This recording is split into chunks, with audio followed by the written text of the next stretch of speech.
Recently, I put up a video about how conservatism's only guiding principle these days is owning the left, destroying the left. And when I put up this video, I mainly focused on Florida Governor Ron DeSantis and his crusade against Disney.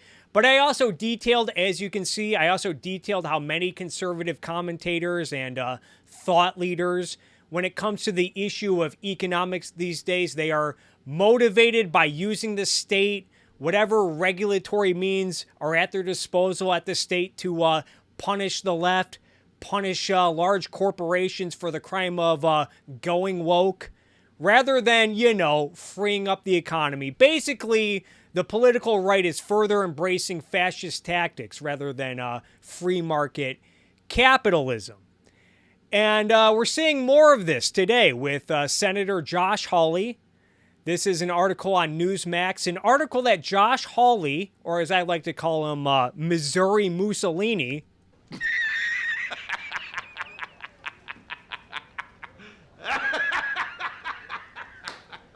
this is an article on Newsmax. Hawley proposes copyright limit to rein in woke corporations like Disney. Josh Hawley, according to this article, Josh Hawley says the age of Republican handouts to big business is over. Yeah, so I guess copyright protections. They're handouts now, you guys.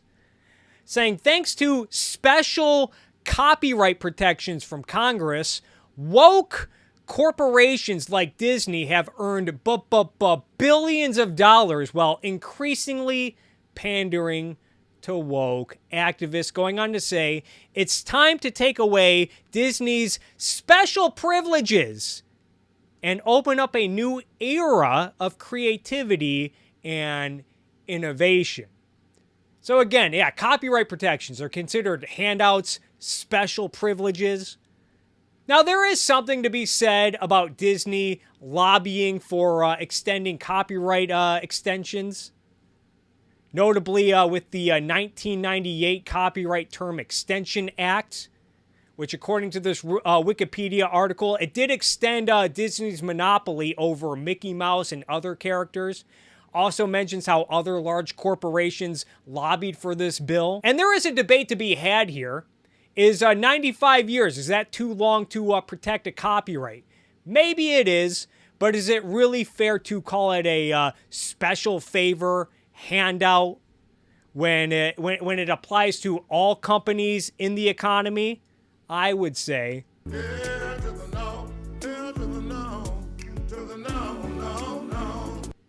And if Hawley were motivated by a principled approach to applying copyright law, making copyright law more fair, more just, I would not make a fuss over this. But it's clearly done in response to Disney going woke. Do we think Josh Hawley would be doing this if, say, Disney just shut up and drew cartoons? No, of course not. In fact, this is something that Laura Ingraham brought up in her segment that I mentioned on my other video. She mentioned how when it comes to Disney and Apple, everything's going to be on the table, including intellectual property protections. And we know Josh Hawley has appeared on Laura Ingraham's show on Fox News before, so maybe we're seeing a cause and effect from a conservative commentary influencing big politicians like Josh Hawley. But again, if this were done in a principled way to make copyright more fair,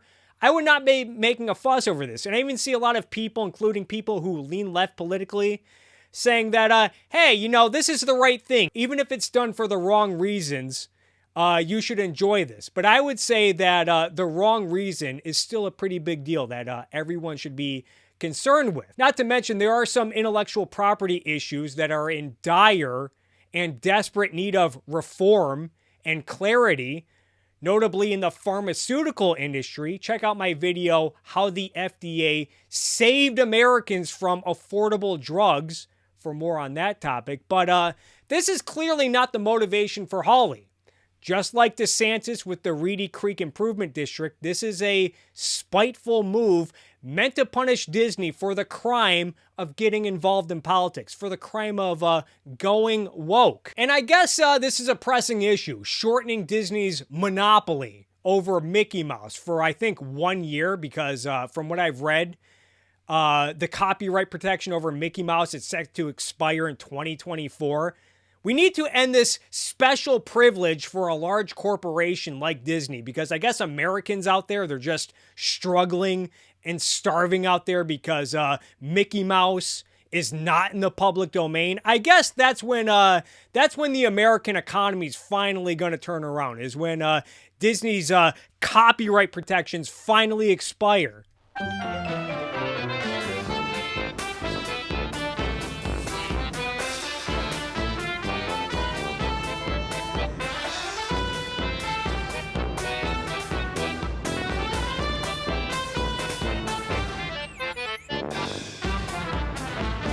Josh Hawley is a fucking clown show, folks. Meanwhile, there's a baby formula shortage, which has been worsened, partly thanks to special favors to the American dairy industry, which is something that the economist Scott Lincicome talks about in his recent article titled America's Infant Formula Crisis and the Resilience Mirage.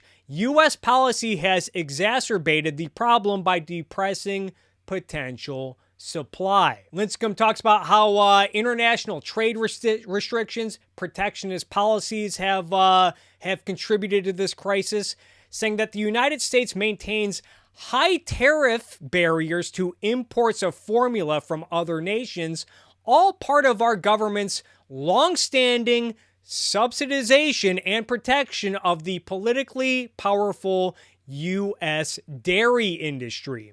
Imports of formula from most places, such as the European Union, are subject to a complex system of tariff rate quotas, under which already high tariffs, usually 17.5%, increase even further once a certain quantity threshold is hit.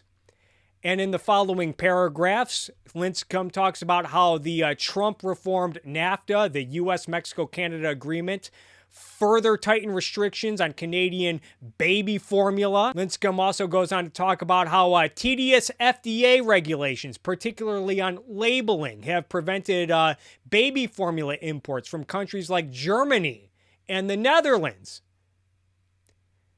Going on to say that these regulatory barriers are probably well-intentioned, but that does not make them any less misguided, especially for places like Europe, Canada, or New Zealand that have large dairy industries and strict food regulations. Indeed, as the New York Times noted in 2019, quote, food safety standards for products sold in the European Union are stricter than those imposed by the FDA, unquote. With Lincicome saying, and it must be noted, it was an unsanitary American factory that fueled our current crisis, and the FDA may have even ignored a whistleblower's complaints about the situation months before infant formula was removed from grocery store shelves.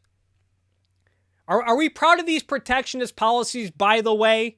You protectionist dipshits out there who say we got to protect American jobs.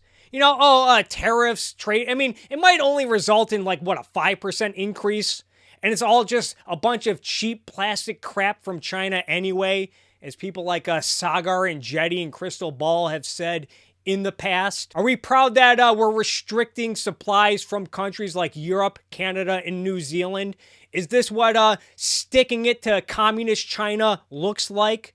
Because this is where a lot of the Buy American dorks usually go to whenever you challenge them and point out how tariffs and trade restrictions on countries like Canada, Brazil, and European countries increase the cost of living, increase the cost of goods on stuff like labor, steel, and now baby formula. But hey, if you push back, if you criticize them, if you bring any of this stuff up, they always pivot right to China. China. But what about China? Even saw last week on Bill Maher. Bill Maher had Michelle Tafoya on his show, and he asked her about, what does she mean by Buy American? And you know where she immediately went? You know where she immediately pivoted to? China. China, China, China, China, China, China, China. Good job, guys. Your constant red herring is costing the price of living to go up for everyone. Way to go. So we have international trade barriers and the FDA making it extremely costly, if not impossible, to import baby formula. And there's more to this article. Lincecum does clarify at the end that while trade barriers and regulations did not cause the shortage, that this crisis would probably be a lot less severe if we maybe had fewer trade barriers, lower tariffs, fewer regulations, fewer special privileges, as someone like Josh Hawley might say. But don't worry, guys. I'm sure Josh Hawley, I'm sure he's going to get around to ending these special favors to the dairy industry after he's done shaking down Disney of their unfair copyright protections, because sending Mickey Mouse to the public domain, punishing Disney for going woke, that's what's really important to most Americans right now. This is the state of American politics. No principles other than mindless, tribalistic pressure group warfare.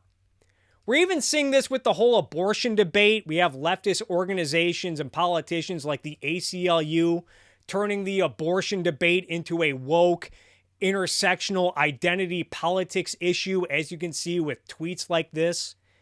Even the recent Women's Health Protection Act bill that was proposed that got defeated in the Senate the other day, even this invokes some language of woke intersectional identity politics, going as far to say that abortion restrictions are an example of white supremacy, which is just, you know.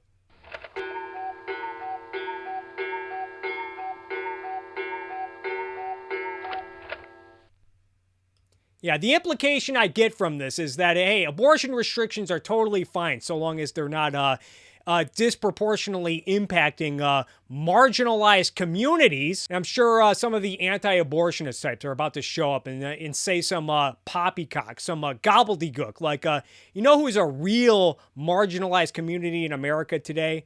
Is the community of the unborn. Babies! They're babies! Or even as demonstrated in my recent Ralphie the Revolutionary segment, people like Elizabeth Warren and a lot of socialist types, they're making the abortion issue about class warfare. Way to go, guys. You guys are just doing absolutely great.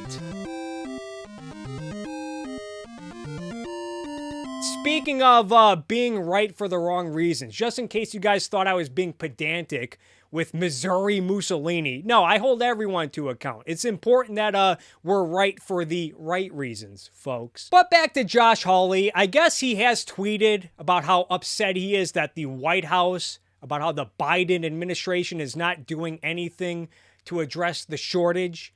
You know, isn't it amazing, Josh Hawley? Josh Hawley has big, grand ideas when it comes to shaking down Disney, you know, rewriting a copyright law, or when it comes to shaking down big tech companies. He has sophisticated ideas like the Bust Up Big Tech Act. When it comes to raising the minimum wage, he has sophisticated plans like targeting billion-dollar corporations, going as far to rewrite the tax code to give tax breaks to certain workers. But hey, when it comes to a baby formula crisis, whoa.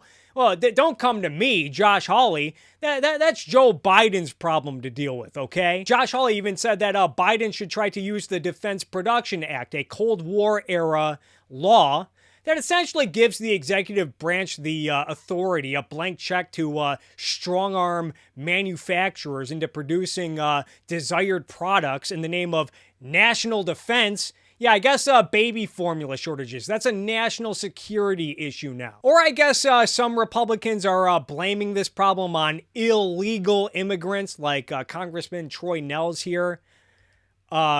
Texas Governor Greg Abbott also jumped on this bandwagon. We also have Republican Congress women like Elise Stefanik, blaming it on the border crisis and asking why the White House and Democrats are not, why they don't have any plans. Where's your guys' plan to address the baby formula crisis? And I'm like, idiot, you're a sitting member of Congress. Can't you propose a plan of your own? Where's your plan, Elise? Huh? Either way, whatever you do, don't ask someone like Josh Hawley to maybe pass some legislation that will reduce barriers and costs that might help alleviate this problem into the future. Kind of like what's going on now in the state of California. I guess they're now California Democrats at the state level are trying to solve the housing crisis, the state's housing shortage, by just sending Californians more money. Yeah, California Democrats, they will do anything but lift the environmental regulations and the zoning regulations and other housing regulations that have obliterated the housing supply in this fucking state for decades. No. Just further stimulate demand by giving Californians more money. That will magically fix the problem.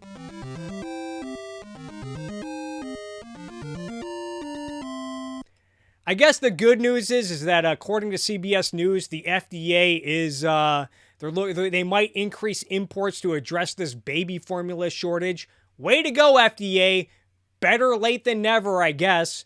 Maybe should have thought of this when he shut down that baby formula plant in Sturgis, Michigan back in February. Anyway, I think let's keep going with Scott Lincecum's article, because I'm sure we're going to see the who's who of socialists and right-wing populist dipshits who have long advocated for trade restrictions and tariffs, protectionist tariffs, and regulations. We know they're going to try to blame this baby formula shortage on unfettered capitalism. Woo!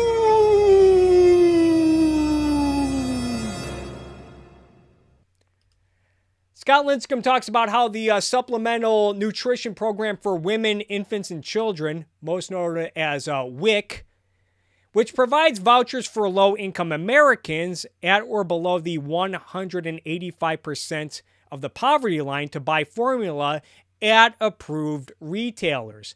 According to the USDA, which administers WIC, the program served about 1.5 million infants in 2021. For context, there are about 3.6 million total births that year. Various reports estimate that WIC sales constitute about half of all infant formula sales in the United States. Giving taxpayer money to poor American babies is not objectionable, even this libertarian, referring to himself.